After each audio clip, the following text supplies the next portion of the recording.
Harta tak dibawa mati. Ray dan Tamara masih berada di pasar Semawis, menikmati wisata street food mereka setiap hari Kamis seperti biasa. Mereka tengah menikmati somai yang mereka beli. Lalu Ray tiba-tiba menunjuk sebuah gang yang dilihat dari tempat mereka. Di gang itu pernah ada kebakaran terjadi, dan kabarnya suasana di sana jadi horor semenjak itu, ucap Ray. Tamara pun menoleh, tertarik pada apa yang Ray katakan. Memang ada korban jiwa? Tanya Tamara. Ray pun mengangguk. Ada cukup banyak, Tam, karena rumah di sana sangat rapat dan saat kejadian itu tengah malam ketika semua orang di sana lagi nyenyak-nyenyaknya tidur. Jelas Ray. Tamara mengangguk paham. Seketika jiwa ingin tahunya meronta-ronta ingin mencoba ke lokasi eks kebakaran itu. Bertanya-tanya apakah ia akan menemukan sebuah cerita lagi kali ini. Mau ke sana? Tanya Ray bisa membaca pikiran Tamara. Tamara pun mengangguk mantap. Lalu Ray segera berdiri dan menggandeng Tamara mengajaknya ke lokasi itu. Mereka telah sampai dalam gang itu dan seperti yang Ray katakan bahwa sebagian besar rumah-rumah di sana telah habis hangus terbakar. Sedangkan yang masih utuh tinggal beberapa saja. Hanya sekitar 4 rumah saja. Itu pun dengan beberapa bagian tepi yang hangus karena menempel pada rumah yang terbakar. Tiba-tiba saja penglihatan Tamara mengarah pada satu sosok di depan sebuah rumah yang telah hangus dan hanya menyisakan pilar-pilarnya saja.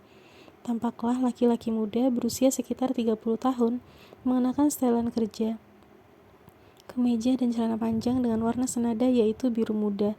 Dan ya, dia cukup tampan, wajahnya menunjukkan bahwa sosok itu sudah sangat matang.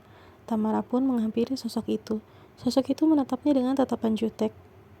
Tidak, angkuh lebih tepatnya. Hai, saya Tamara. Ucap Tamara berusaha sopan karena sosok yang berada di hadapannya terlihat sangat berkarisma. Membuat Tamara merasa sungkan. Rian, jawab sosok itu. Membuat Tamara cukup terkejut karena tidak menyangka sosok itu akan menjawab perkataannya. Sosok pria itu menatapnya dengan tatapan tajam. Matanya yang sangat indah berwarna abu-abu itu indah sekaligus mengintimidasi karena pesona dan karisma yang dimilikinya sekaligus. Kenapa Anda berada di sini? Tanya Tamara lagi. Rumah saya di sini, jawabnya dengan mengarahkan dagunya pada sebuah rumah, menunjukkan bahwa itulah rumahnya. Namun yang terlihat saat ini tinggal puing-puing saja. Apa Anda meninggal saat kebakaran terjadi? Tanya Tamara lagi. Gak sopan. Sosok itu kini terlihat marah dan menatap galak pada Tamara. Tamara pun menunduk. Apa istri Anda malam itu ada? Tanya Tamara sambil mengorek informasi. Namun ia bertanya dengan sangat hati-hati. Saya belum menikah. Rumah itu milik saya sendiri. Saya hanya tinggal sendirian di sana, ujar sosok Rian itu. Kali ini ia menunduk seperti menahan sedih. Tamara bertanya-tanya dalam hati, apa yang membuat pria itu sedih? Bukankah ia belum memiliki istri, apalagi anak? Saya kehilangan semua yang saya miliki, ujar sosok Rian itu lirih. Ya, wajahnya begitu menyiratkan rasa kehilangan. Apa orang tua Anda tinggal bersama Anda? Tanya Tamara, karena barusan sosok itu bilang kehilangan apa yang ia miliki. Bukankah orang tua adalah harta yang paling berharga bagi setiap manusia, pikir Tamara. Tam, sosok itu kan bukan manusia. Bukan, orang tua saya tinggal di kota lain, tapi harta saya habis semua malam itu, rumah dan isinya, mobil, motor, uang tunai, surat-surat aset, dan semua yang saya miliki, ujar sosok Rian itu. Anda nggak menyimpannya di bank? Tanya Tamara heran, karena hari gini masih ada orang yang menyimpan barang-barang berharga di rumah. Sosok Rian itu menggeleng. Salah saya karena merasa rumah saya selalu aman. Iya, aman dari maling, tapi saya nggak pernah memperhitungkan kejadian force major seperti ini. Saya lalai memperhitungkan setiap risiko yang kemungkinan datang, ujar Rian itu sendu.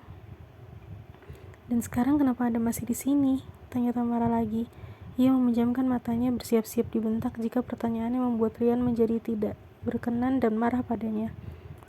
Rasanya saya terlalu terikat pada semua harta saya hingga saya tidak bisa pergi dari sini. Saya merasa sungguh kehilangan. Itu semua adalah hasil jerih payah saya sendiri selama ini. Keringat saya. Bahkan saat saya mati dan saat saya dimakamkan, saya masih memikirkan seluruh harta saya yang terbakar itu. Ujar Rian kali ini dengan nada marah dan tidak terima. Tamara sempat terkesiap, nyaris tidak percaya dengan alasan sosok yang ia temui kali ini. Bertahan tidak bisa pergi karena memberatkan segala harta yang ia miliki, sungguh aneh. Tapi, walaupun Anda tetap berada di sini, tidak akan mengembalikan semua itu pada Anda, dan Anda juga tetap tidak akan bisa kembali hidup, ujar Tamara terdengar kejam dan tanpa empati, namun itulah kenyataannya. Sosok Rian itu terlihat menunduk dalam dan berpikir keras.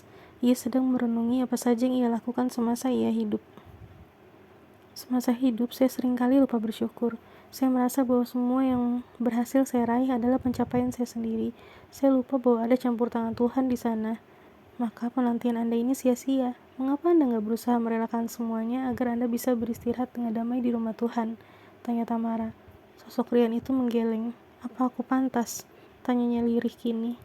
Pasti bisa. Yakinlah bahwa segala yang Anda raih dan Anda miliki itu hanya titipan dari Tuhan yang kapanpun bisa Tuhan ambil kembali. Sejatinya, apapun yang berada di dunia ini adalah milik Tuhan, bukan? Ujar Tamara tegas. Ikhlaslah pada takdir yang sudah menghampiri Anda dan kembalikan semua milik Tuhan padanya. Setelah itu, Anda pasti beristirahat damai dalam kasih-Nya, kata Tamara, berusaha menenangkan sosok Rian ini. Ikhlas itu susah, Tamara. Apa yang kumiliki sangatlah banyak dan dengan susah payah kudapatkan. Keluh sosok Rian itu dengan mata yang sudah mulai berkaca-kaca. Terlihat sangat putus asa. Rian, percayalah, seberapapun Anda nggak bisa ikhlas, harta itu nggak bisa dibawa mati, ujar Tamara. Ia merasa heran dengan sosok yang satu ini. Menurutnya sungguh konyol jika sosok ini tidak bisa pergi karena masih memikirkan hartanya di dunia. Harta yang bahkan tidak bisa dibawa mati. Harta yang bahkan telah menjadi abu seiring dengan kematiannya. Bisa-bisanya sosok ini memberatkan harta yang sudah hancur lebur itu. Tamara menggeleng-gelengkan kepalanya. Kemudian tak lama sosok bernama Rian itu nampak menarik nafas panjang, kemudian memejamkan matanya. Cukup lama. Sepertinya dia sedang berusaha keras menata hatinya untuk ikhlas. Lalu sosok itu pun menghilang dari hadapan Tamara secara perlahan-lahan. Kemudian keberadaannya tadi digantikan dengan cahaya yang sangat menyilaukan kini di hadapan Tamara.